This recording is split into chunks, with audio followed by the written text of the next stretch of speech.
Hello friends, எல்லோருக்கும் வணக்கம். Welcome to young investor channel. Actually market updates பார்த்துருப்பீங்க. So last market Friday வந்து negative ட்ரெண்டில் தான் மார்க்கெட் க்ளோஸ் ஆயிருக்கு. நிஃப்டி 225 பாயிண்ட்ஸ் விழுந்துருந்துச்சு. 24,837 பாயிண்ட்ஸில் க்ளோஸ் ஆயிருக்கு. சென்செக்ஸ் வந்து 81,463 பாயிண்ட்ஸில் க்ளோஸ் ஆயிருக்கு. 721 பாயிண்ட்ஸ் விழுந்திருக்கு. நிஃப்டி பேங்க் 56,528 பாயிண்ட்ஸில் இருக்குது. 537 பாயிண்ட்ஸ் விழுந்திருக்கு. நிஃப்டி ஐடி 512 பாயிண்ட்ஸ் விழுந்திருக்கு. 35,623 பாயிண்ட்ஸில் க்ளோஸ் ஆயிருக்கு. ஸ்மால் கேப்பும் 1.5% விழுந்துருந்துச்சு. 53,906 பாயிண்ட்ஸில் இருக்குது. 1033 பாயிண்ட்ஸ் வந்து ஸ்மால் கேப் விழுந்திருக்கு. FIS/DS டேட்டா லாஸ்ட் மார்க்கெட்டில் 1979 கோடிக்கு நெட் செல்லர்ஸ் இருந்திருக்காங்க. FIS DS வந்து 2138 கோடிக்கு நெட் பயர்ஸாக இருந்திருக்காங்க. ஸோ இது லாஸ்ட் மார்க்கெட் அப்டேட்ஸு. ஃபஸ்ட்டு பார்த்தீங்கன்னா ஐடிசி நான் லாஸ்ட் வீடியோவில் டிஸ்கஸ் பண்ணியிருந்தேன். ஆக்சுவலி அவங்க 20,000 கோடி பார்த்தீங்கன்னா இன்வெஸ்ட்மெண்ட் பண்ண போகிறாங்க புதுசாட்டு மேனுஃபேக்சரிங் யூனிட்ஸ் போடுறதுக்கு. அட் த சேம் டைம் அவங்க கொடுத்தது பெருசாக ஃபோக்கஸ் பண்ண போகிறது இந்த ஃபுட் டெக் பிஸ்னஸ்ஸு, அடுத்தது ப்ராசஸிங் ஃபுட்ஸு, வெல்னஸ் பிளே, இந்த செக்மெண்ட்டில் தான் பார்த்தீங்கன்னா அவங்க பெருசாக நாங்கள் ஃபோக்கஸ் பண்ண போகிறோம் அப்படின்னு சொல்லியிருக்காங்க. அது வேரியஸ் செக்டார் நான் சொன்ன அந்த செக்டார் எல்லாமே பிரித்து அவங்க ப்ராப்பராக இன்வெஸ்ட்மெண்ட் பண்ணுவாங்க. At the same time Sanjeev Puri சொன்னது ஃபியூச்சரில் வந்து இந்த ஐடிசி இன்ஃபோடெக் அப்படிங்கிற ஒரு ஐடி கம்பெனி வந்து இந்த ஐடிசிக்குள்ளே இருக்குது. அதை வந்து பார்த்தீங்கன்னா ஃபியூச்சரில் டிமர்ஜர் ஆக சான்சஸ் இருக்குது. ஸோ ஐடிசி ஹோட்டல்ஸ் எப்படி டிமர்ஜர் பண்ணாங்களோ அது மாதிரி இப்போ அடுத்ததாக பார்த்தீங்கன்னா ஐடி கம்பெனியை வந்து வெளியே எடுக்கிறாங்க, டிமர்ஜர் பண்ணி தனியாக லிஸ்ட் பண்ணுறாங்க. ஃபியூச்சரில் பேப்பர் பிஸ்னஸ் இருக்குது, ப்ராசஸிங் ஃபுட்ஸு, ஃபுட் டெக்னாலஜி, இது மாதிரி தனித்தனியாக இருக்கிறதையும் மேபி வந்து பார்த்தீங்கன்னா லிஸ்ட் பண்ணலாம். ஸோ இப்போ முதற்கட்டம் ஹோட்டல்ஸ் வெளியே வந்து இப்போ ஐடியை தனியாட்டு கொண்டு வர பார்க்குறாங்க. ஸோ இதை சஞ்சீவ் பூரி தான் பார்த்தீங்கன்னா அப்டேட் கொடுத்துருக்காங்க. வேல்யூ கிரியேஷன், அதாவது ஷேர் ஹோல்டர்ஸோட வேல்யூ கிரியேஷனை பேஸ் பண்ணி அவங்க வந்து ஐடிசி இன்ஃபோடெக்கை தனியாட்டு பார்த்தீங்கன்னா டிமர்ஜர் பண்ணுவாங்க. பட் அது டைம் எடுக்கும். பட் அவங்க சொல்லியிருக்கிறாங்க ஃபியூச்சரில் ஐடிசி இன்ஃபோடெக்கை வந்து டிமர்ஜர் பண்ணி லிஸ்ட் பண்ண சான்ஸ் இருக்குன்னு சொல்லி. ஸோ ஓவர்லாட் இது வந்து ஐடிசியில் வந்து அப்டேட்டு. ஃபஸ்ட்டு பார்த்தீங்கன்னா பெட்ரோநெட் எல்என்ஜியோட ரிசல்ட்ஸ் வந்துருக்குது. ஆக்சுவலி இன்றைக்கி நிறைய கம்பெனிஸோட ரிசல்ட்ஸ் இருக்குது. ஸோ அதில் ஃபஸ்ட்டு பெட்ரோநெட் எல்என்ஜியோட ரிசல்ட்ஸ் ப்ராஃபிட் 21% விழுந்திருக்கு. 21.8% விழுந்திருக்கு. 834 கோடி பண்ணியிருக்காங்க. ரெவன்யூ வந்து 3.5% விழுந்திருக்கு. 11,880 கோடியாக இருக்குது. எபிட்டா 23.2% விழுந்திருக்கு. 1,160 கோடியாக இருக்குது. நெக்ஸ்ட்டு மார்ஜின் பார்த்தீங்கன்னா 9.7% இருக்குன்னு சொல்லியிருக்காங்க.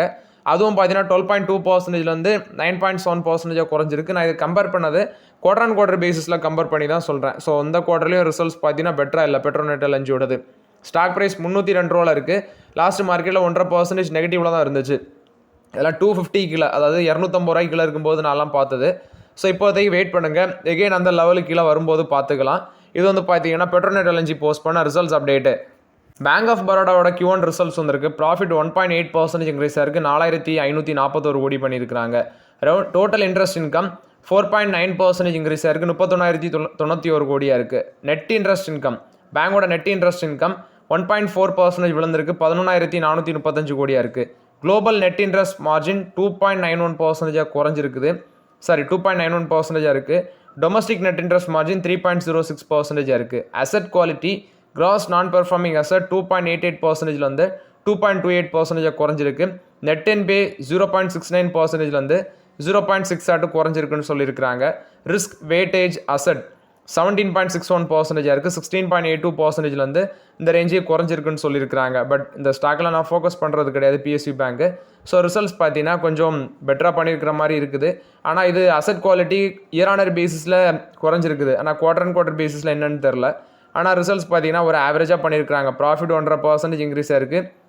நெட் இன்ட்ரெஸ்ட் இன்கம் 4% இன்க்ரீஸ் ஆயிருக்கு. பெருசாக ஒன்றும் ரிசல்ட்ஸில் இல்லை. நெக்ஸ்ட்டு லாரஸ் லெபார்ட்டரிஸோட Q1 ரிசல்ட்ஸ். இந்த குவார்ட்டரில் அவங்களோட ரிசல்ட்ஸில் ரெவன்யூ 31.2% இன்க்ரீஸ் ஆயிருக்கு. 1,570 கோடி பண்ணியிருக்காங்க. எபிட்டா 383 கோடியாக இருக்குது. இதுவும் இன்க்ரீஸ் ஆயிருக்கு. நெக்ஸ்ட்டு அவங்களோட EBITDA margin 10 basis point expand ஆகி 24.3% இருக்குன்னு சொல்லியிருக்காங்க. ப்ராஃபிட் பார்த்தீங்கன்னா 163 கோடி பண்ணியிருக்காங்க. ஓவராலாட்டு இவங்களோட ரிசல்ட்ஸ் பார்க்கும்போது கொஞ்சம் பெட்டராக தான் இருக்குது. ஸோ இது லாரஸ் லெபார்ட்டரிஸ் போஸ்ட் பண்ண ரிசல்ட்ஸ் அப்டேட். ஸ்ரீராம் ஃபினான்ஸோட results profit after tax 9% increase ஆயிருக்கு. 2,156 கோடி. நெட் இன்ட்ரெஸ்ட் இன்கம் 6,026 கோடி பண்ணியிருக்காங்க. 12.6% இன்க்ரீஸ் ஆயிருக்கு. ப்ராஃபிட் ஆஃப்டர் டேக்ஸ் 0.8% குவார்டர் பேசிஸில் விழுந்திருக்கு. நெட் இன்ட்ரெஸ்ட் இன்கமோ மார்ஜினலி பார்த்தீங்கன்னா சீக்வன்ஷியல் பேசிஸில், அதாவது குவார்டர் பேசிஸில் 0.41% விழுந்திருக்கு. டோட்டல் இன்கம் 11,542 கோடியாக இருக்குது. அது இன்க்ரீஸ் ஆயிருக்கு. அசெட் அண்டர் மேனேஜ்மெண்ட் ஒரு 17% இன்க்ரீஸ் ஆயிருக்கு. ஏர்னிங்ஸ் பர் ஷேர் 8.73% இன்க்ரீஸ் ஆயிருக்குன்னு சொல்கிறாங்க. ஆப்ரேட்டிங் ப்ராஃபிட் 9% இன்க்ரீஸ் ஆயிருக்கு. Loan losses and provision quarter பேஸில் 18%, இயர் ஆன் இயர் பேஸில் 8.3% இன்க்ரீஸ் ஆயிருக்குது. ஸோ ஓவர்லாட்டு ரிசல்ட்ஸ் பார்த்தீங்கன்னா கொஞ்சம் பெட்டராக பண்ணியிருக்கிறாங்க. இது வந்து ஸ்ரீராம் ஃபினான்ஸ் போஸ்ட் பண்ண ரிசல்ட்ஸ் அப்டேட்டு. நெக்ஸ்ட்டு பார்த்தீங்கன்னா சில ஐபிஓஸ். ஃபஸ்ட் இந்த என்எஸ்டிஎல் ஐபிஓ பற்றி நிறைய பேர் கேட்டிங்க. ஸோ இது ஐபிஓ வந்துடுச்சு. ஆக்சுவலி ஐபிஓ எப்படி கொண்டு வந்திருக்காங்கன்னா 760 800 இது ஷேர் ப்ரைஸ் வச்சுருக்காங்க. லாட் சைஸ் 18 ஷேர் இருக்குது ஒரு லாட்டில். 4011 கோடி இஷ்யூ சைஸு. ஆக்சுவலி ஒரு லாட்டு நீங்கள் அப்ளை பண்ணணுன்னா 13,680 சொல்கிறாங்க. பட் அது வந்து நம்ம அப்ளை பண்ணும்போது 800 தான் வரும். கிட்டத்தட்ட 14,000 மேலே வரும். ஸோ இது வந்து ஓப்பன் ஆகிறது, ஆஃபர் ஸ்டார்ட் ஆகிறது ஜூலை 30, ஆகஸ்ட் 1 க்ளோஸ் ஆகுது. Allotment 4 August, listing 6 August. So actually இந்த ஐபிஓ வந்து லிஸ்டிங் எவ்வளோ கொடுக்குன்னு தெரியல. பட் கிரே மார்க்கெட் ப்ரீமியம்லேருந்து 27% சம்திங் வந்து டிஸ்கவுண்ட்டில் தான் கொடுக்குறோம் அப்படின்னு சொல்லியிருக்கிறாங்க. அடுத்து பார்த்தீங்கன்னா நம்ம அப்ளை பண்ண ஜிஎன்ஜி எலக்ட்ரானிக்ஸ் ஐபிஓ. இது பயங்கரமாக சப்ஸ்கிரிப்ஷன் ஆயிருந்துச்சு. லிஸ்டிங் எண் 40%, அதாவது 44% கிட்ட லிஸ்டிங் எண் கிடைக்க சான்ஸ் இருக்குது. லக் இருந்தால் நமக்கு அலாட் ஆகலாம். பட் நான் வந்து ஒரு லாட் தான் அப்ளை பண்ணேன், கிடைக்குதான்னு பார்க்கலாம். அது போக சாந்தி கோல்டு இன்டர்நேஷனல் லிமிடெட், இதுவும் சப்ஸ்கிரிப்ஷன் ஓப்பன் ஆகிருக்குது ஐபிஓ அப்ளை பண்ணுறதுக்கு. பட் இது ஒரு 20% லிஸ்டிங்னு கிடைக்கும்னு நினைக்கிறேன். இது போக பிரிகேட் ஹோட்டல் வெஞ்சர்ஸ், இதுவும் ஒரு 18% சம்திங் தான் லிஸ்டிங்னு கிடைக்கும்னு நினைக்கிறேன். ஸோ நான் வந்து இது அப்ளை பண்ணணுமான்னு யோசிச்சுட்டு இருக்கிறேன். நீங்கள் யாராவது அப்ளை பண்ணுறீங்கன்னா குரூப்பில் சொல்லுங்கள், நம்ம டிஸ்கஸ் பண்ணிவிட்டு பார்க்கலாம். இப்போதைக்கு ஜிஎன்ஜி எலக்ட்ரானிக்ஸ் மட்டும் ஒரு லாட் போட்டிருக்கிறேன். அது வந்து பார்த்தீங்கன்னா நமக்கு லிஸ்ட் ஆகிறது 30 ஜூலை தான். அலாட்மெண்ட் வந்து 28, அதாவது அலாட்மெண்ட் ஐ திங்க் மண்டே நினைக்கிறேன். மண்டே தான் நமக்கு தெரிய வரும். ஸோ அது வரைக்கும் வெயிட் பண்ணுவோம்.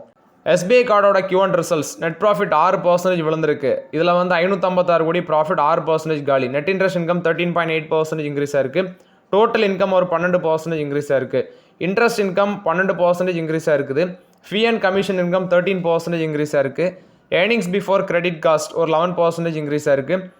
இம்பேர்மெண்ட் லாசஸ், பேட் டெப்ட் இதெல்லாம் 23% இன்க்ரீஸ் ஆயிருக்கு. இது அவங்களுக்கு ஒரு பெரிய செட்பேக்காக இருந்திருக்கு. ஆப்ரேட்டிங் காஸ்ட் வந்து 17% இன்க்ரீஸ் ஆயிருக்கு. நெக்ஸ்ட் ஆவரேஜ் அசட்ஸும் 3.4% குறைஞ்சிருக்குன்னு சொல்கிறாங்க.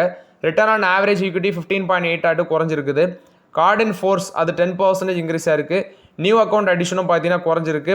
டோட்டல் கார்டு வந்து அந்த ஸ்பெண்ட் பண்ணுவாங்க அது 21% இயர் பேசிஸில் இன்க்ரீஸ் ஆயிருக்குன்னு சொல்கிறாங்க. ரிசீவபிள்ஸும் 7% இன்க்ரீஸ் ஆயிருக்கு. மார்க்கெட் ஷேர் 19.1% வச்சுருக்காங்க. அதாவது கார்டு இன் ஃபோர்ஸில். ஸ்பெண்டிங் ரேங்கிங்கில் 16.6 இருக்குது, நம்பர் 2ல் இருக்கிறாங்க. இண்டஸ்ட்ரி லெவலில் பார்க்கும்போது நம்பர் 3ல் இருக்காங்கன்னு சொல்கிறாங்க. கிராஸ் நான் பெர்ஃபார்மிங் அசட் 3.01% இருக்குது, 0.7% இருக்குது. 3.08%லேருந்து 3.07% குறைஞ்சிருக்கு. நெட் என்பிஏ 1.46%லேருந்து 1.42% குறைஞ்சிருக்கு.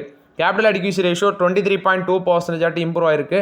டயர் 1 கேபிட்டல் 17.9% இருக்குது. நெட்ஒர்த் வந்து 14,413 கோடியாட்டு அதிகரிச்சிருக்குன்னு சொல்கிறாங்க. இது வந்து எஸ்பிஐ கார்ட்ஸ் போஸ்ட் பண்ண ரிசல்ட்ஸ் அப்டேட். அது இல்லாமல் எஸ்பிஐ கார்டோட ஹோல்டர்ஸுக்கு வந்து பார்த்தீங்கன்னா ஏர் ஆக்சிடென்ட் இன்சூரன்ஸ்னு ஒன்று கொண்டு வந்திருக்காங்க பெனிஃபிட்டு.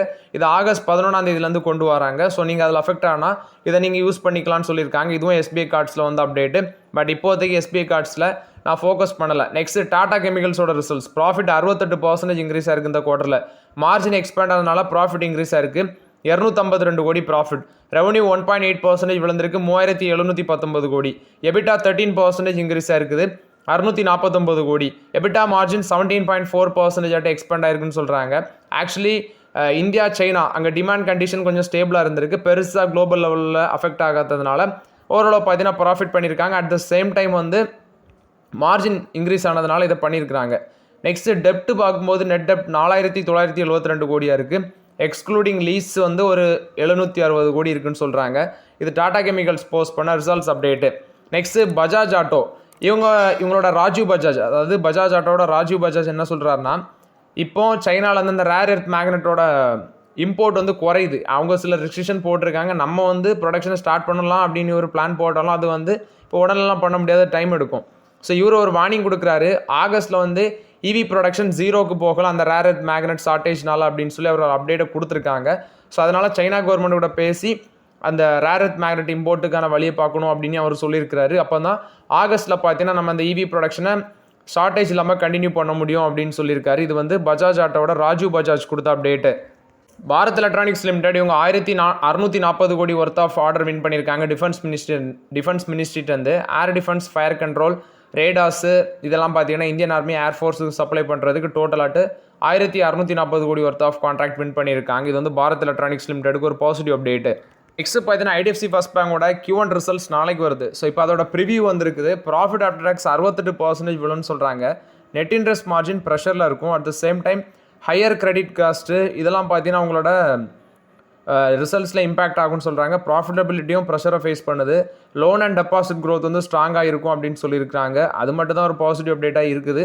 பட் இது வந்து IC securities, Emkay research global, Axis securities, Nuvama இவங்க ரிசர்ச் பண்ணி சொல்லியிருக்காங்க. பட் இவங்க சொல்கிற மாதிரி நடக்குமான்னு தெரில. இது மைக்ரோ ஃபைனான்ஸ் இண்டஸ்ட்ரியோட அசட் குவாலிட்டி இது நல்லா இருக்குன்னு சொல்கிறாங்க. காஸ்ட் இன்கம் ரேஷியோலாம் பெட்டராக இருக்குன்னு சொல்கிறாங்க. பட் ப்ராஃபிட் விழுன்னு சொல்கிறாங்க. அதாவது 471 கோடி ப்ராஃபிட் ஆஃப்டர் டேக்ஸ் பண்ணலாம். 31% இயர் ஆன் இயர் பேசிஸ்லையும் குவார்டர் ஆன் குவார்டர் பேஸில் 5% விழுன்னு சொல்கிறாங்க. ஐசி செக்யூரிட்டி சொல்கிறது 35% இயர் ஆன் இயர் பேசிஸ்லையும் குவார்டர் ஆன் குவார்டர் பேஸில் 45% விழுன்னு சொல்கிறாங்க. ஆக்சிஸ் செக்யூரிட்டி சொல்கிறது 66% விழுன்னு சொல்கிறாங்க இயர் ஆன் இயர் பேசிஸில். குவார்டர் ஆன் குவார்டர் பேஸில் 24% விழுன்னு சொல்கிறாங்க. அதே நெட் இன்ட்ரெஸ்ட் மார்ஜின் என்ன சொல்கிறாங்கன்னா 10% இயர் ஆன் இயர் பேசிஸில் மேலே போகலாம். பட் குவார்டர் ஆன் குவார்டர் பேசிஸில் 5.4% விழுன்னு சொல்கிறாங்க. ஸோ பொறுத்திருந்து பார்க்கலாம் என்ன நடக்குதுன்னு. ஸோ ஐசிஐசிஐ பேங்கோட ரிசல்ட்ஸ் நாளைக்கு வரும். ஸோ இந்த குவார்டராவது நல்லா இருக்குன்னு பார்த்தா இந்த குவார்டர் நமக்கு சுவாகா தான் போலுக்கு. ஸோ வெயிட் பண்ணி பார்க்கலாம்.